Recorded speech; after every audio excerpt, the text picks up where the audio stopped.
Good morning बच्चों। आज हिंदी की कक्षा में आप सबका स्वागत है। मैं उम्मीद करती हूँ आप बिल्कुल स्वस्थ होंगी।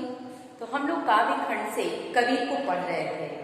उस कबीर में कबीर की साखी हम लोग पढ़ चुके हैं और पदावली पढ़ रहे थे। पदावली में आपका पहला और दूसरा पद हो चुका था। आज पुनः हम लोगों को कबीर की पदावली का तीसरा पद पढ़ना है, जिसका संकेत मैंने यहाँ लिखा है, पंडित बाद बदनते झूठा।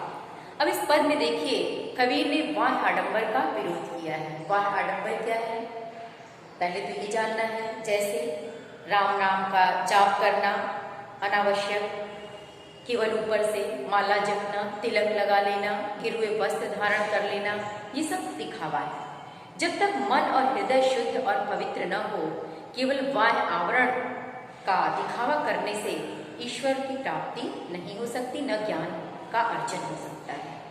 तो इसी का विरोध करते हुए कबीरदास जी कहते हैं कि पंडित बाद बदनते झूठा। पंडितों के द्वारा कही गई बातें बिल्कुल झूठी होती हैं, अर्थात उनके द्वारा बताए गए अनावश्यक कर्मकांड, वाह आडंबर, ये सारी चीजें व्यर्थ हैं।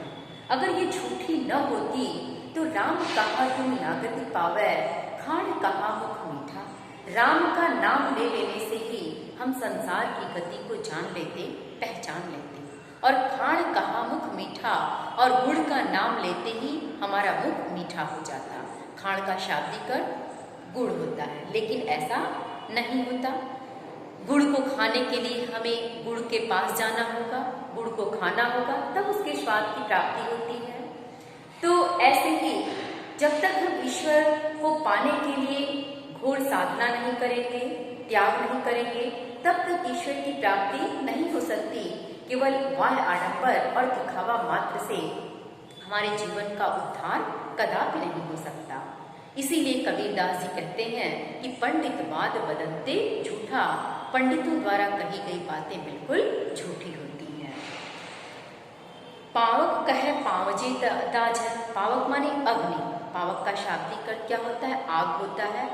तो पावक कहे पावजी ताज है। ताज माने जलना।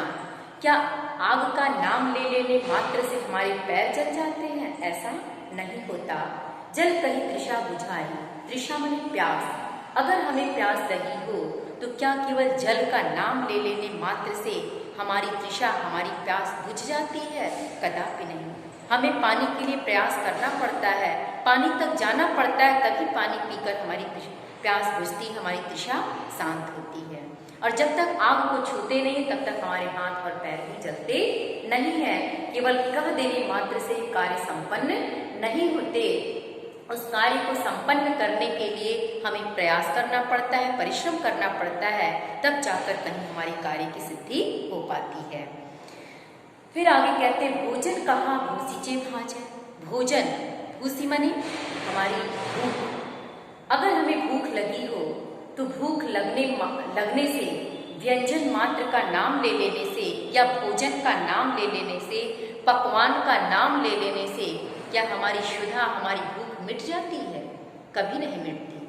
अगर कच्चा दाल चावल भी रखा हो, जब तक उसे पकाएंगे नहीं तब तक हमारे पेट की भूख शांत नहीं होती है।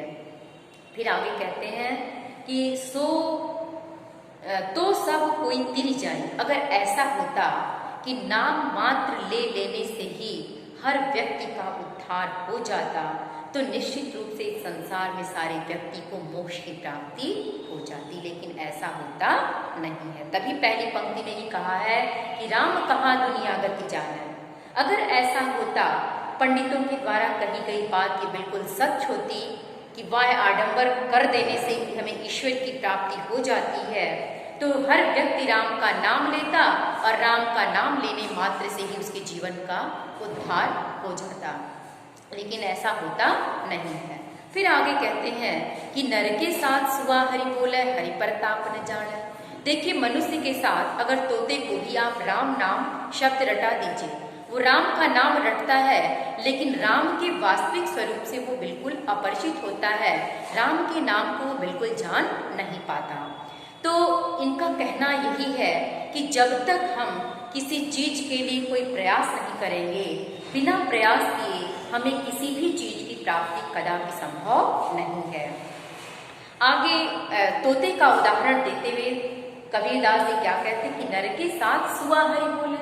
सुआ माने तोता, वो भी आपका राम राम कह दीजिए, वो आपके साथ राम राम राम राम रटता रहेगा। लेकिन राम है क्या, राम का स्वरूप क्या है, ईश्वर है क्या, ईश्वरी स्वरूप क्या है, इससे वो बिल्कुल अनभिज्ञ है।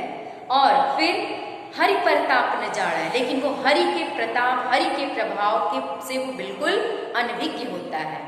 तो केवल राम नाम रटने मात्र से ही हमारे जीवन का कल्याण कदापि नहीं हो सकता। उसके वास्तविक स्वरूप को जानना और पहचानना होगा, तभी हमें मोक्ष की प्राप्ति होगी, तभी जीवन का उद्धार होगा। आगे क्या कहते हैं कि जो कबहू उड़ी जाए जंगल में, बहुरी न सुरतै आड़े। बहुरी माने दोबारा, सुरतै माने याद आना। जो कबहू उड़ी जाए जंगल में, कौन, तोता। वही तोता जिसे हम राम नाम का शब्द रटा देते हैं, वही तोता उड़ जाए कबहू जंगल में। यदि जंगल में उड़कर चला जाता है तो बहुरी न सुरतै आवे, पुनः उसी हमारे द्वारा ही रटाए गए राम के नाम का शब्द उसे याद नहीं आता है, क्योंकि वो तो रटी रटाई चीज होती है, उसको पूरी तरह से भूल चुका होता है। सांची प्रीति विषय माया सु हरि भक्तिन सु हासी। अब यहाँ देखिए कबीरदास जी कहते हैं कि सांची प्रीति विषय माया सी, जो मनुष्य सच्चा प्रेम अपना विषय वासना मोह माया से करता है और हरि भक्तिन सु हासी, और भगवान के भक्तों का मजाक उड़ाता है, यानी जो व्यक्ति इस संसार में सांची प्रीति विषय माया से, आपका सच्चा प्रेम विषय वासना भोग लिप्सा मोह माया आदि चीजों से है, और हरि भक्ति में सुहासी, और हरि के भक्तों का आप मजाक उड़ाते हैं, उन्हें हे दृष्टि से देखते हैं, तो कहे कबीर प्रेम नहीं उपजय बासो जमपुर जासी। तो उनके मन और हृदय में प्रेम कभी उत्पन्न नहीं हो सकता है। बांधो जमपुर जासी, उन्हें नर्क लोक में ही जगह मिलता है, उनके जीवन का उद्धार कदापि नहीं हो सकता, अर्थात उन्हें मोक्ष की प्राप्ति कदापि नहीं हो सकती। हमें कबीरदास जी ये कहते हैं कि मोक्ष को प्राप्त करने के लिए हमें ईश्वर के वास्तविक स्वरूप को पहचानना होगा, हमें साधना करनी होगी, त्याग तपस्या करना होगा। हम सांसारिक भोग लिप्सा में लिप्त होकर विषय वासनाओं में डूब करके ईश्वर के वास्तविक स्वरूप को प्राप्त करके अपने जीवन का उद्धार कदापि नहीं कर सकते। और केवल बाह्य आडंबर कर लेने मात्र से, केवल दिखावा कर लेने मात्र से ही हमारे जीवन का उद्धार नहीं होगा। जो हमारे जीवन का अंतिम लक्ष्य मोक्ष की प्राप्ति है, हमें कदापि मोक्ष की प्राप्ति नहीं हो सकती। अब इस पद में भी अगर आपसे ये पूछा जाए कि छंद क्या है, तो इसमें भी छंद आपका क्या है, गेय पद है, क्योंकि गाने योग्य है। यहाँ भी भाषा आपकी सधुकड़ी या पंचमेल खिचड़ी कह लीजिए। वैसे भी कबीरदास जी को हजारी प्रसाद द्विवेदी ने वाणी का डिक्टेटर कहा है, और इसके साथ साथ सभी भाषाओं का मेल यहाँ पाया जाता है। दूसरा, अगर अलंकार के रूप में देखा जाए तो अनुप्रास की छटा तो हर जगह है, रूपक अलंकार की भी छटा है यहाँ, और लक्षणा शब्द शक्ति है, प्रसाद गुण है। तो अगर मान लीजिए इसमें ये प्रश्न पूछा जाए कि इस पद में कवि ने किस चीज पर व्यंग प्रस्तुत किया है, तो इस पद में कवि ने बाह्य आडंबर पर अपने व्यंग विचार या अपना व्यंग भाव प्रकट किया है। और कबीरदास जी क्या कहते हैं कि कैसे हमारे जीवन का उद्धार होगा, कैसे मोक्ष की प्राप्ति होगी। तो जीवन का उद्धार करने के लिए, मोक्ष की प्राप्ति करने के लिए केवल बाह्य आडंबर करने मात्र से इसकी सिद्धि नहीं हो सकती। हमें वास्तविक कर्म करना होगा, हमें साधना करनी होगी, हमें अपने मन से विषय वासनाओं को हटाना होगा, तभी हमें ईश्वर के स्वरूप की प्राप्ति हो सकती है। अब यहाँ देखिए, और कबीरदास जी कहते हैं कि राम कहाँ दुनिया गति पावे, खाण कहाँ मुख मीठा। इस बात का उदाहरण उन्होंने क्यों दिया है, तो ऐसा उन्होंने इसलिए कहा है कि केवल राम का नाम ले लेने से और गुण का नाम ले लेने से, राम का नाम ले लेने से दुनिया की गति को कोई जान जाए तो हर व्यक्ति का उद्धार हो जाता। संसार में कोई ऐसा व्यक्ति ही नहीं बचता जिसे नर्क लोक में जाना पड़ता। हर व्यक्ति को बड़े ही सहज तरीके से मोक्ष की प्राप्ति हो जाती।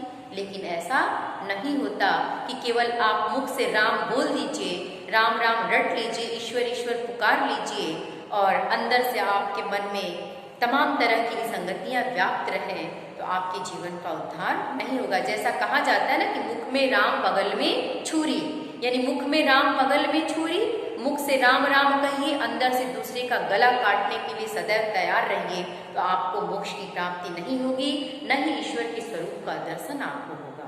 तो वास्तव में ईश्वर के स्वरूप का दर्शन करना है तो आपको त्याग और तपस्या की आवश्यकता है, साधना की आवश्यकता है, कुवृत्तियों से मुक्ति पाने की आवश्यकता है। तो इस पद में पूरी तरह से कबीर ने बाह्य आडंबर पे विरोध किया है। तो बच्चों, मैं समझती हूँ कि आप इस व्याख्या को समझ गई होंगी और इसे अपनी कॉपी में लिख लीजिएगा। अब 2 पद और रह गए हैं, इसको हम लोग मंडे को पढ़ेंगे। इसके बाद हम लोग अब गद्य खंड पे आएंगे, कहानी पे आएंगे, क्योंकि अभी हिंदी में सिर्फ काव्य खंड का पहला पाठ ही हम लोग पढ़े हैं। गद्य पद्य साहित्य का इतिहास तो हो चुका है और इसके बाद मैं कहानी और जो आपको खंड काव्य पढ़ने हैं उसके बारे में बताऊंगी। खंड काव्य तो आपको 12 में पढ़ना है, सूतपुत्र नाटक के बारे में बताऊंगी। Thank you.